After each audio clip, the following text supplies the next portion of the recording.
يعلم مراتبه ويعتلي منازله، لأنه يتسامى عن قيود الماديات والدنيويات، ويتعالى عن حدود الشهوات الدنيات، ولأنه يفيض ذلك الحب المنهمر من القلب إلى مبدع ذلك القلب وخالقه. إنه حب الله تعالى وتقدس، ذلكم الحب الذي يهب على النفوس في هجير الحياة كالنسيم العليل، وتتفيأ القلوب في مسيرها ظله الظليل. أيها المؤمنون والمؤمنات، إن الحب هو أحد أصلي العبودية التي تقوم على ساقين وتطير بجناحين: كمال الحب وكمال الذل والانكسار والخضوع. فالعبادة ما يجمع كمال الأمرين معا، ولهذا لا تكون العبادة إلا لله. إن محبة الله جل شأنه هي روح العبادة وحقيقتها وسرها، فإنه لا يستحق أحد كمال ذلك الشعور وبذل منتهاه وبلوغ غايته إلا أن يكون محبوبا لذاته ومحبوبا من كل وجه. وليس شيء يحب لذاته ويحب من كل وجه إلا الله جل وعز وحده، فلذلك لا يستحق أحد العبودية ولا كمال المحبة سواه. سهر العيون لغير وجهك باطل، وبكاؤهن لغير فقدك ضائع. سهر العيون لغير وجهك باطل، وبكاؤهن لغير فقدك ضائع. ولأنه جل شأنه هو المسدي للنعم على الحقيقة، فهو الفاتح لأبوابها والموصل لأسبابها، وما بكم من نعمة فمن الله. والنفوس الكريمة مجبولة على حب من أحسن إليها، فكيف إذا كان هو الذي منه كل إنعام وإحسان؟ وهل جزاء الإحسان إلا الإحسان؟ فبأي آلاء ربكما تكذبان؟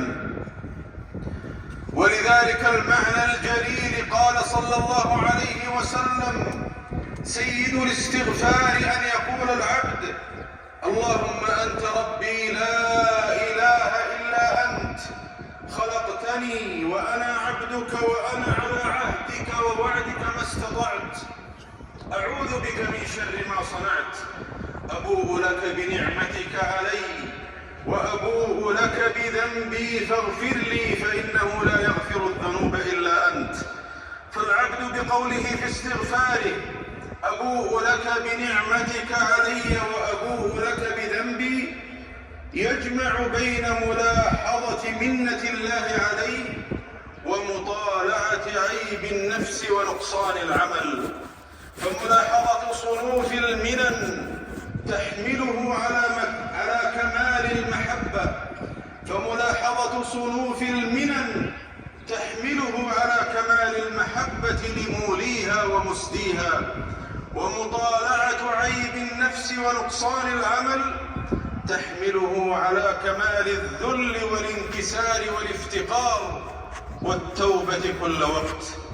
فهو يرى أنه بالغ للغاية من التقصير في حق من غرق في بحار نعمته وجر أثواب منته، فمهما اجتهد في حق مولاه فإنه يقر بأن ذلك ما كان إلا بفضل منته عليه وتوفيقه إليه.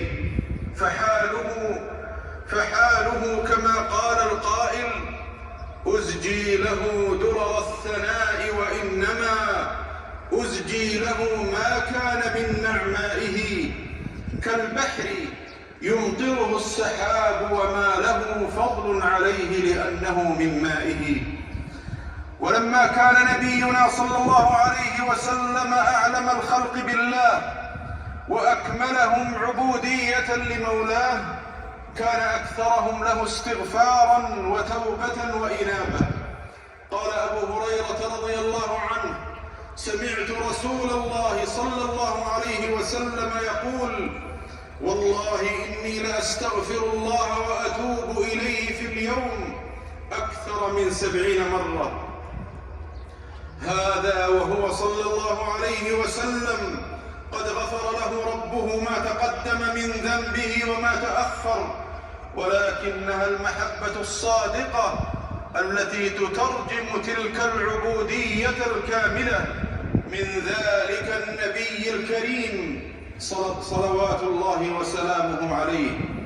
إخوة الإيمان، إن المؤمن حين يتفكر في جليل صفات الله وجزيل مننه عليه يتعاظم في قلبه حبه حتى يكون الله ورسوله أحب إليه مما سواهما، وحالئذ يذوق حلاوة الإيمان وينعم بأنس العبودية. عن أنس بن مالك رضي الله عنه عن النبي صلى الله عليه وسلم قال: 3 من كن فيه وجد حلاوة الإيمان: من كان الله ورسوله أحب إليه مما سواهما، ومن أحب عبدا لا يحبه إلا لله عز وجل، ومن يكره أن يعود في الكفر بعد إذ أنقذه الله منه، كما يكره أن يلقى في النار. فالاستكثار من أسباب محبة الله في الحقيقة إنما هو ازدياد من أسباب النعيم في الدنيا، ونهل من موارد السرور، وإقامة بديار الأنس. لو أن قلبي وفاه محبته أحبه بقلوب العالمين معا. جعلني الله وإياكم من أهل حبه وأحلنا منازل قربه. جعلني الله وإياكم من أهل حبه وأحلنا منازل قربه، وبارك لي ولكم في الكتاب والسنة، وجعل محبته وتقواه لنا خير زاد وجنة. أقول ما سمعتم وأستغفر الله لي ولكم فاستغفروه إنه كان عفوا